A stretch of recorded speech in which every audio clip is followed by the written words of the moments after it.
Hello everyone, if you want to become a company secretary or if you are planning to give your CSET in the month of October 2026, then you have come to the right place. Here I will be explaining it to you about how to register, how to study and what are the tips and tricks so that you can crack your CSET in your first attempt. So before we begin, I would like to give you an important update about the registration for CSET for the month of October 2026 session. So the last date to register for the exam which is going to be conducted in October 2026 is 30th June 2026.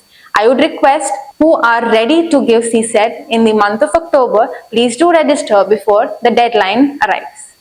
So naturally, people will have question about what course CSET is or what course company secretary is all about. But your institute, ICSI, has actually released a revised syllabus for CSET, which will be applicable from the month of June 2026. So naturally, all of them will have questions about what is CSET all about, what is the eligibility, who can get exemption, and what is the registration fee. But most importantly, how to study and what to study to crack your CSET at one go. So please keep watching because I will be giving you all the details about it. So now let me tell you about what CSET is. So firstly, let me tell you the full form of CSET. It is Company Secretary Executive Entrance Test. So this is the entrance test which you have to clear so that you can go to your next level, which is called as CS Executive. So why CSET is important? Because it will help you build the foundation base which is actually required to crack the other levels, which is for CS Executive. So mostly you will be focusing on accounting, you'll be focusing on law, management, so that you can build a strong base and clear your executive and professional at one go. So now I will be explaining it to you about the revised CSET structure syllabus which the Institute of Company Secretaries of India has issued. So this is the announcement which was issued in the website of ICSI. So why the restructured scheme has come and all of that are stated here. But the most important thing for us is the eligibility for registration. Why do you think you are eligible? So if you are only an Indian national can apply. If you're an Indian national, then you can apply for CSET. Then the second one is a candidate passed or appearing in the secondary examination and equivalent thereto. So if you have registered for your 12th, you're wondering what to do next, you can also apply for CSET. Now if you're wondering if you are eligible or if you're required to give the CSET, we have to also see if you fall under the exemption criteria. So these are the list which the announcement states that are not required to give the CSET. So the first one, if you have cleared your foundation from CS, then you're not required to give your CS executive entrance exam.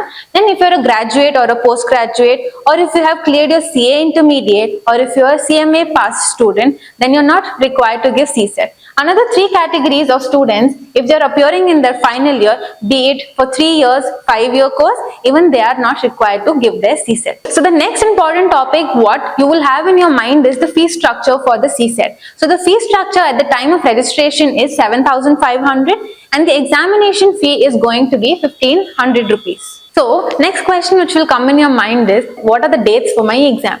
So here the answer is, so your exam will start on 1st of October and will end on 6th of October. So you have 2 days of break between your exams, and the first paper is business communication, second one is fundamentals of accounting, the third exam is economic and business environment, and the last one is business laws. So in this case you have 3 subjective papers and 1 objective papers. So the first 3 papers which I had stated were subjective and the last one, the business laws, are for objective.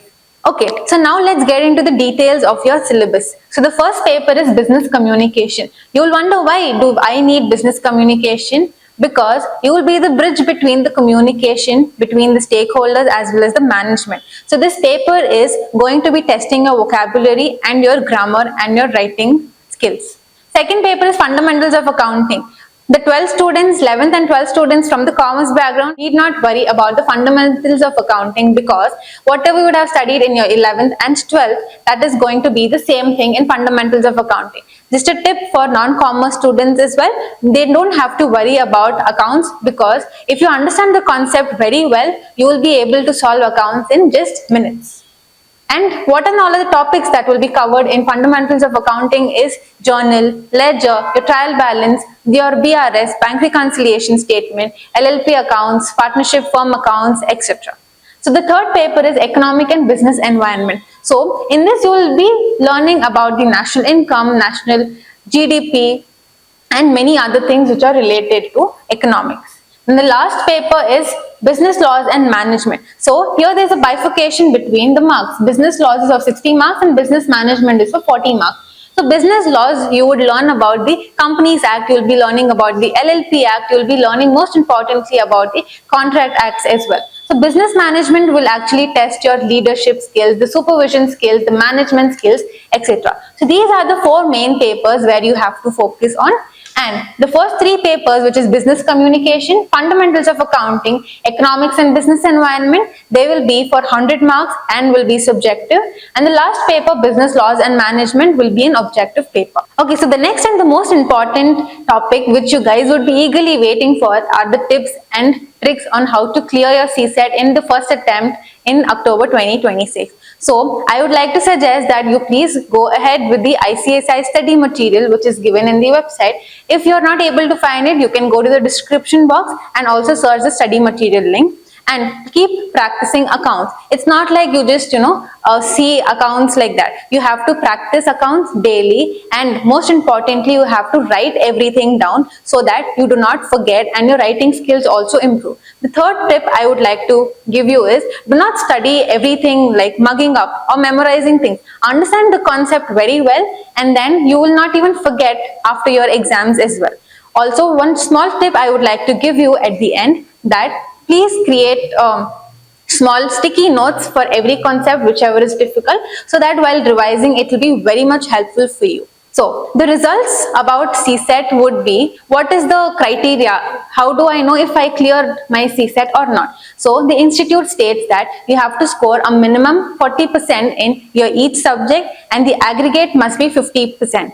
So if you have to minimum score 200 on 400, so that you will be able to clear your CSAT. So now we come to an end to the complete guide of CSAT October 2026. Please let me know in the comment section if you have any questions. Would be happy to help.